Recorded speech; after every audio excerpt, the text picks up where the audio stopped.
শুভেন্দু শেখর দাস। আচ্ছা, এই যে বাদামের ক্ষেতে দাঁড়িয়ে আছি, এখানে দেখছি যে এটা পলিথিন পেতে মালচিং পদ্ধতিতে আপনি বাদাম চাষ করেছেন। এটা কিভাবে জানলেন এইভাবে চাষ করা যেতে পারে? এটা অ্যাকচুয়ালি পেপার বা টিভিতে বিভিন্ন প্রোগ্রাম দেখি হুম, হুম, যে অন্যান্য রাজ্যে এই পলিথিন মালচিং এর উপরে বাদাম চাষ হয়। হুম, তো গত বছর আমাদের এডিএ বিবেকান্ত মাহান্তি মহাশয়ের মানে উদ্যোগে এবং পশ্চিম মেদিনীপুর কৃষি বিজ্ঞান কেন্দ্র কাপগাড়ি হুম। ওনাদের সহযোগিতায় কিছুটা করেছিলাম। আচ্ছা, এবছর আমি নিজের উদ্যোগে কিছুটা করছি, তবে এখনো ট্রায়াল বেসিসে চলছে। আচ্ছা। লার্জ স্কেলে করতে পারি না, কিন্তু সেটা চলছে এ পর্যন্ত। কতটা জমিতে করেছেন আপনি? গত বছর করেছিলাম আমি মোটামুটি কাঠা 8 ডিসিমেল মতো। হুম। এবছর 3 ডিসিমেল মতো করেছি। আচ্ছা, এই যে 3 ডেসিমেল জমিতে আপনি করেছেন, এর জন্য কতটা পলিথিন লেগেছে? এটা আমার 10 কিলো পলিথিন লেগেছে। 10 কিলো। যেকোনো পলিথিন দিলেই হবে, না এর বিশেষ কোনো পলিথিন আছে? অ্যাকচুয়ালি এর বিশেষ রকম পলিথিন পাওয়া যায়, হুম, যেটা বাই কালার, একটা সিলভার কালার আর হুম, একটা নিচের দিকটা কালো কালারের থাকে। হুম, হুম, কিন্তু সেটা আমাদের এখানে এভেলেবল না থাকার ফলে, হুম।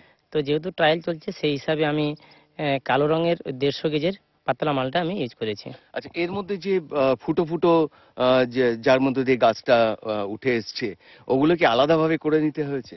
হ্যাঁ, ফিল্ডে আসার আগে ওখানে নির্দিষ্ট পেসিং এর উপর ডিপেন্ড করে হুম, ভাঁজ করতে হয়। সেই ভাঁজের করার জন্য ভাঁজ করার পর ওকে একটা ছিদ্র করে একটা হোল সিস্টেম করেছি, মানে করার জন্য একটা পাইপ থাকে। হুম। সেই পাইপটাকে ধারালো করে লেদে কাজ করে নিয়ে এসেছিলাম। তার উপরে একদম সাধারণ বুদ্ধিতে ওটা বাড়িতেই মানে ফিল্ডে আসার আগে খামারেই করে নিতে হয়। আচ্ছা, এই যে মালচিং পদ্ধতিতে বাদাম লাগানো আর ধরুন সাধারণ পদ্ধতিতে, এর মধ্যে কোনো ফারাক কিছু বুঝতে পারলেন? হ্যাঁ, ফলনের দিক থেকে অনেকটাই ফারাক, হুম। প্রায় দুগুণ মানে উৎপাদনের দিক থেকে, উৎপাদন দিক থেকে। খরচের দিক থেকে? খরচের দিকে প্রথমটা যেন একটু বেশি মনে হয়, হুম। কিন্তু তুলনায় প্রায় একই রকম মনে হয় একই প্রথম। হ্যাঁ, আচ্ছা। আর ধরুন চাষ পদ্ধতি চাষ পদ্ধতি একটু আলাদা। মানে কিরকম? যেমন ওতে আমাদের নাঙলের পিছনে বাঁধা দেওয়া হয় হুম, সাধারণভাবে, কিন্তু এতে সাধারণভাবে নাঙলের পিছনে হয় না, যেহেতু হোল করা থাকে, সে নির্দিষ্ট হলে একটি একটি করে, একটি কি দুটি করে বাদাম গুলিয়ে দেওয়ার পর থাকে, হুম। দিয়ে নালা করে ওটাকে চিকটা যাতে না উড়ে যায় তার একটা ব্যবস্থা করা যায়, মাটিটার উপরে তুলে দিতে হয়। আচ্ছা। আর সেরকম কোনো খাটনি বিশেষ থাকে না, একসঙ্গে যা নাঙল করে সার, বীজ, যা যত সার বা জৈব সার যত দেওয়া দিয়ে দিলাম, দেওয়ার পর এট এ টাইম ইনভেস্ট, আর কিছু করতে হয় না। কিন্তু ধরুন এই যে মালচিং এ যে আপনার পলিথিন বেছানো রয়েছে, পরবর্তী ক্ষেত্রে বা সার বা সেচ দেওয়ার ক্ষেত্রে কোনো অসুবিধা হবে না? একরকম সেচ লাগে না বললেই চলে। হুম। তো খুব নেহাতি যদি সেচের দরকার হয়, ওই নালা আছে, নালার মাঝখান দিয়ে জল ছেড়ে দিলেই হয়ে যায়। মানে চুঁয়ে চুঁয়ে চুইয়ে জলটা চুইয়ে চলে চলে যাবে। যায়। আর এই যে পদ্ধতিতে আপনি চাষ করেছেন, সাধারণ পদ্ধতিতেও তো আপনি বাদাম চাষ করেছেন। রোগ ব্যাধির কোনো ফারাক আছে এইটাতে?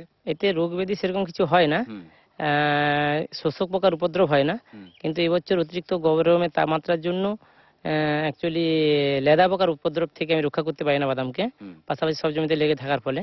তো এমনি শোষক বা অন্য কিছু সেরকম কিছু হয় না। আর এই যে লেদা পোকা লেগেছে, আপনি কি করেছেন তার জন্যে? কৃষি দপ্তরের পরামর্শ অনুপাতে আমি ওনাদের সুপারিশ মতো আমি বিষ স্প্রে করেছি। আচ্ছা। তার মানে এই যে মালচিং পদ্ধতিতে আপনি চাষ করেছেন, আশা করছেন যে অন্য পদ্ধতিতে যা চাষ তার থেকে বেশি উৎপাদন পাবেন। কি বলবেন আপনি? হ্যাঁ, নিঃসন্দেহে উৎপাদন অনেক বেশি হবে, হুম। কিন্তু প্রথমে ইনভেস্টটা অনেক বেশি লাগে আর কি। আচ্ছা। প্রথমে চাষিদের ক্ষেত্রে ওইটা একটা অসুবিধাজনক বলে মনে হয়, কিন্তু সাময়িক মনে হয়। বাট ফলন খুব একটা ভালো খারাপ নয়, ভালোই ফলন। আমরা কৃষক বন্ধুর সঙ্গে কথা বলছিলাম, যিনি এই মালচিং পদ্ধতিতে বাদাম চাষ করেছেন। আমরা এই অঞ্চলে এসে পাঁশকুড়া ব্লকের যিনি সহ কৃষি অধিকর্তা ডক্টর বিবেকানন্দ মাহান্তি, তাকে আমরা পেয়েছি। চলুন তার কাছ থেকে এই মালচিং পদ্ধতির সম্পর্কে আরো বিস্তারিত কিছু তথ্য জেনে নেব। নমস্কার ডক্টর মাহান্তি। নমস্কার। ডক্টর মাহান্তি, এই যে এই অঞ্চলে দেখছি যে কৃষক বন্ধুরা মালচিং পদ্ধতিতে বাদাম চাষ করছেন, আহ, একটু প্রথমেই জেনে নেব যে সঠিকভাবে মালচিং পদ্ধতিতে বাদাম চাষ, এই মালচিং পদ্ধতিটা কি, এটা যদি আমাদের দর্শক বন্ধুদের একটু বলেন। মালচিং পদ্ধতি আর কিছুই না। মালচিং এখানে পলিথিন ইউজ করা হচ্ছে। মালচিং মানে আচ্ছাদন। আচ্ছাদন গাছের গোড়ায় দেওয়া হচ্ছে এই কারণেই যাতে ময়েশ্চারটাকে কনজার্ভ করা যায়, যাতে ময়েশ্চারটা বেশি নষ্ট না হয়। সেই উদ্দেশ্যে আমরা মালচিং করে থাকি। এখানে আমরা পলিথিন ব্যবহার করেছি। পলিথিন মালচিং এর কিছু সুবিধাও আছে। ইন জেনারেল 7 থেকে 15 মাইক্রনের মালচিং এর মোটা পলিথিন ইউজ করা হয়। তো এই পলিথিন আবার দু রকমের হয়, একটা সাদা কালারের হতে পারে, আবার কালো কালারের হতে পারে। এর আবার সুবিধা অসুবিধাও আছে। কালো কালার দিলে যেহেতু আলোটা ভেতরে প্রবেশ করতে পারে না, সেই জন্য ঘাস একেবারে হয় না বলতে গেলেই হয় চলে। কিন্তু সাদা দিলে একটু যেটা হচ্ছে যেহেতু আলো প্রবেশ করে তাহলে কিছু কিছু ঘাস জন্মায়। আচ্ছা। এছাড়া আরেকটা অসুবিধা আছে কালো আর সাদার মধ্যে, সেটা হচ্ছে যেহেতু আলো ঢুকছে সেই জন্য মাটির যে রসটা সেই হিটে, দিনের বেলা হিটে যে রসটা ভেপার হয়ে উঠছে, আলোতে সেটা কিন্তু কিছুটা যেহেতু রস ওঠে মাটি থেকে, রসটা চুইয়ে এসে যে তার সঙ্গে যে লবণ যেটা আছে সেটা কিন্তু সাদার ক্ষেত্রে জমা হয়ে থেকে যায় আচ্ছা। মাটির উপরে। কিন্তু কালো পলিথিনের ক্ষেত্রে এক তো ঘাস হয় না, প্লাস এই যে লবণ, অতিরিক্ত লবণ জমার যে ব্যাপারটা থাকে সেটা হয় না। আচ্ছা। সুতরাং এই কালো পলিথিন দিয়ে মালচিং করাই আবার এই সিজনে বেস্ট। এই যে মালচিং মানে যে পদ্ধতি, আর ধরুন গতানুগতিক যে পদ্ধতি, এই দুটোর মধ্যে ফারাক কতটা? ফারাক ভালোই আছে, কারণ মালচিং পদ্ধতিতে মেন কথা যেটা জল, জল প্রায় খুবই কম লাগে, প্রায় 60 থেকে 70% জল কম লাগে। ইন জেনারেল বাদাম চাষে আমাদের এখানকার চাষিরা সেরকম ভাবে জল ব্যবহার করেন না, কিন্তু একটা বা দুটো সেচ দেওয়া উচিত। মালচিং পদ্ধতিতে কি হয়, যেহেতু গোটা জমিটায় জল দিতে হয় না, জাস্ট নালাতে জল দিয়ে দিলে চুঁয়ে চুঁয়ে অটোমেটিক্যালি পাশের রোগুলোতে চলে যায়।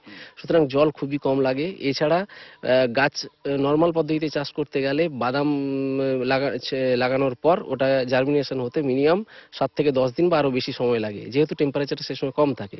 কিন্তু যেহেতু আমরা এখানে পলিথিন মালচিং এ করছি, টেম্পারেচারটা মাটির 5 থেকে 6 ডিগ্রি বেড়ে যায় সেন্টিগ্রেড।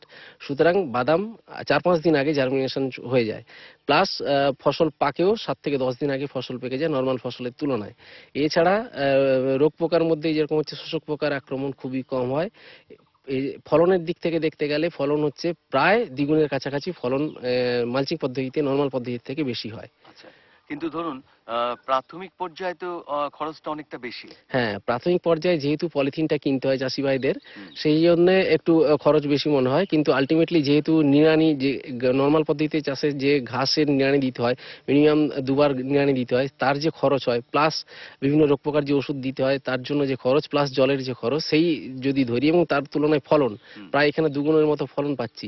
সুতরাং সব যদি হিসেব করে দেখা যায়, আলটিমেটলি ফলন যেহেতু বেশি হয়, প্রাথমিকভাবে খরচ বেশি হলেও প্রাথমিকভাবে লাস্টে কিন্তু আমাদের চাষি ভাইদের উপকারী হয় এবং লাভের মুখই বেশি দেখেন। কিন্তু ধরুন এই যে গাছ, এদের পরবর্তী পর্যায়ে যে সার দেওয়া, সেটা তো দেয়া যাচ্ছে না, সেটা কি কিভাবে কি করবেন? না, কোনো অসুবিধা হয় না, কারণ এই পদ্ধতিতে করতে গেলে আমরা যেরকম ভাবে নরমাল জমি তৈরি করা হয় বাদাম চাষের ক্ষেত্রে, হুম। এখানেও একই রকম ভাবে বাদাম জমি তৈরি করা হয়। হুম। শুধু এখানে একটু উঁচু বেড তৈরি করা যায়, প্রায় 3 ফুটের মতো চওড়া বেড তৈরি করা হয় হুম। এবং লম্বা যার যেরকম সুবিধা আছে জমির পরিস্থিতি সে অনুযায়ী করা হয়। এবং পলিথিনটাকে প্রায় 10 ইঞ্চি এবং 6 ইঞ্চি, মানে একটা রো থেকে আরেকটা রো 10 ইঞ্চি এবং একটা গাছ থেকে আরেকটা গাছ 6 ইঞ্চি, এরকম ডিস্টেন্সে আমরা ফুটো করি। এবং বেড তৈরি করার সময় যা যা জৈব সার লাগে এবং রাসায়নিক সার যা লাগে নর্মাল পদ্ধতিতে চাষ করতে গেলে গাছ লাগানোর সময় সবগুলোই আমরা দিয়ে দিই। জৈব সার, রাসায়নিক সার এবং জিপসাম, যেখানে জিপসামটা হচ্ছে গাছের ফলন বাড়াতে এবং তেলের কন্টেন্ট বাড়াতে কাজে লাগে। সুতরাং জিপসাম দিয়ে আমরা বেড তৈরি করে ফেলি, তারপর ওই ফুটো পলিথিনটা আমরা বিছিয়ে দিই এবং সাইডে পলিথিন মাটি চাপা দিয়ে দিই যাতে বাতাসে না ওড়ে। তারপর সেই সময় রসও থাকে মাটিতে। তারপর প্রতিটা ফুটোতে একটা বা দুটো বাদাম আমরা লাগিয়ে দিই এবং ওপর থেকে ঝাড়ি দিয়ে একটু জল দিয়ে দিই। ব্যাস, এই হচ্ছে চাষি ভাইয়ের কাজ। এরপর চাষি ভাইয়ের আর কোনো কাজ নেই, ঘাসও নিড়ান দিতে হয় না, জল যদি ইন জেনারেল দিতে হয় না। যদি খুব শুষ্ক হয়ে যায় ওয়েদার বা মাটি খুব শুকিয়ে যায়, তাহলে পাশে যে নালা থাকে সেই নালাতে জল দিয়ে দিলে অটোমেটিক্যালি হয়ে যায়। একদম ফসল তোলার সময় পলিথিনটা সমেত, ফসল সমেত পলিথিন তোলা হয়। মানে তখন মানে গাছ যেটুকু আছে সব মিলিয়ে ওটাকে তুলে হ্যাঁ, ফেলতে সব হচ্ছে। মিলিয়ে দিলে তখন পলিথিনটা নষ্ট হয়ে যায়। কিন্তু একটা জিনিস একটু জানতে ইচ্ছে করছে, ধরুন এদের ফুল তো হচ্ছে ওপরে, হুম। ফুলটা যখন ফার্টিলাইজ হচ্ছে, তারপরে সেই ফুলটা মাটির তলায় গিয়ে আমরা বাদামটা হচ্ছে, হ্যাঁ। পাচ্ছি। সেক্ষেত্রে মাটির তলায় যেতে পলিথিন কোন রকম মানে আটকাবে না ওকে? না, ব্যাপার হচ্ছে আমরা মোটামুটি 1 থেকে 1.5 ইঞ্চি ডায়ামিটারের ফুটোটা করি হ্যাঁ। এবং আমরা যেটা দেখেছি লক্ষ্য করে, যে বাদামের যখন ঝুরি নামে ওটা পেগিং বলা হয়, ফার্টিলাইজেশন হওয়ার পর মাটিতে যখন নামে তখন গাছের একদম গোড়া বরাবর ওরা গুচ্ছভাবে নামে। সুতরাং যেহেতু পলিথিনের গাছের গোড়াতে পলিথিনের ফুটোটা আছে, ওরা অটোমেটিক্যালি সেই ফুটো দিয়ে ভেতরে চলে যায়। ওর জন্য পলিথিন কোনো অসুবিধার সৃষ্টি করে না। আচ্ছা, পলিথিনের যে ফুটোটা, এদিকে নির্দিষ্ট কোন রকম ডায়ামিটার কিছু আছে? যেটা আমরা বিভিন্ন জায়গা থেকে যারা অন্যান্য স্টেটে যারা করেছেন তাদের বিভিন্ন জায়গা থেকে খবর নিয়ে দেখেছি, মোটামুটি 1 থেকে 1.5 ইঞ্চির যদি ডায়ামিটারে ফুটো করা যায় তাহলে বাদাম গাছের এই পেগিং এর জন্য, মানে যে ঝুরি নামে, তাতে কোনো অসুবিধা হয় না। অসুবিধা হয় না। না। আমরা এখানেও দেখতে পাচ্ছি যে আপনি বললেন যে ঢাকা জায়গাতে কোনো রকম আগাছা কিছু হবে না, এবং দুটো সারির মাঝখানে যেটা ওপেন জায়গা সেখানে ঘাস নিশ্চয়ই হয়েছে।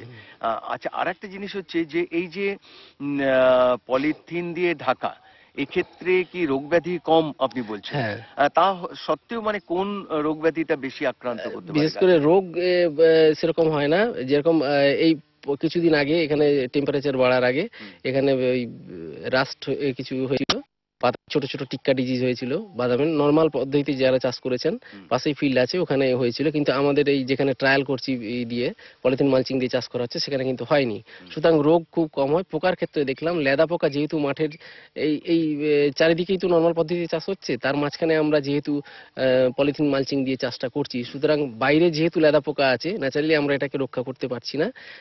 অটোমেটিক্যালি ওখান থেকে লেদা পোকা এসে আমাদের ফিল্ডটাকেও ওটা অ্যাটাক করছে। সুতরাং লেদা পোকার আক্রমণটা এবারে একটু বেশি দেখছি, যেহেতু টেম্পারেচারটা বেশি হয়েছে। হুম। ইন জেনারেল রোগ পোকার আক্রমণ পলিথিন মালচিং এ নর্মাল পদ্ধতি থেকে কম হয়।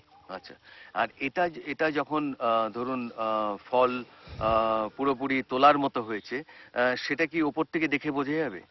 ওপর থেকে গাছের পাতাগুলো শুকোতে শুকোতে শুরু করবে। প্লাস মোটামুটি চাষি ভাইরা জানেন যে পেগিং হয়ে যাওয়ার পর তারপর মাঝে মাঝে ওনারা গাছের তলা থেকে খুঁড়ে দেখেন যে বাদামটার খোসাটা শক্ত হয়েছে কিনা, হুম, এবং খোসার ভেতরের দিকটা বাদাম হয়ে যাওয়ার পর বাদামের ফাটিয়ে দিয়ে তার ভেতরের দিকটা দেখা যাবে। যদি একটু কালচে কালচে রঙের হয়ে থাকে, তবে বোঝা যাবে যে ওই বাদাম ম্যাচিউর হয়ে গেছে, মানে তোলার উপযুক্ত হয়ে গেছে। আচ্ছা। তখনই চাষি ভাইরা ওটা তুলে নেন। মানে তখন মানে পলিথিনটাও তুলবে, গাছও তুলবে, হ্যাঁ, সব একসাথে হ্যাঁ, পলিথিনটা তখন ভঙ্গুর মতো হয়ে যায়। একটু প্রেসার দিলেই ওটা ফেটে ফেটে ফেটে ফেটে বেরিয়ে যাবে। যাবে। তখন হাত দিয়ে বা কোনো কাস্তে দিয়ে ওটাকে ছিঁড়ে ছিঁড়ে দিলে হুম। অটোমেটিক্যালি ওটা সরিয়ে দিলে তারপর গাছটাকে যেরকম ভাবে চাষি ভাইরা ফলন তোলেন বাদাম, সেরকম ভাবে তুলে নেবেন। তার মানে বোঝা যাচ্ছে যে এই যে মালচিং পদ্ধতিতে প্রাথমিক পর্যায়ে একটা খরচ রয়েছে, কিন্তু হ্যাঁ, পরবর্তী ক্ষেত্রে এটা লাভ বেশি। লাভ বেশি। আপনি এই তুলনামূলক ব্যাপারটা দর্শক বন্ধুদের আরেকবার বলুন, যারা এই বাদাম চাষ করছেন এবং করতে আগ্রহী।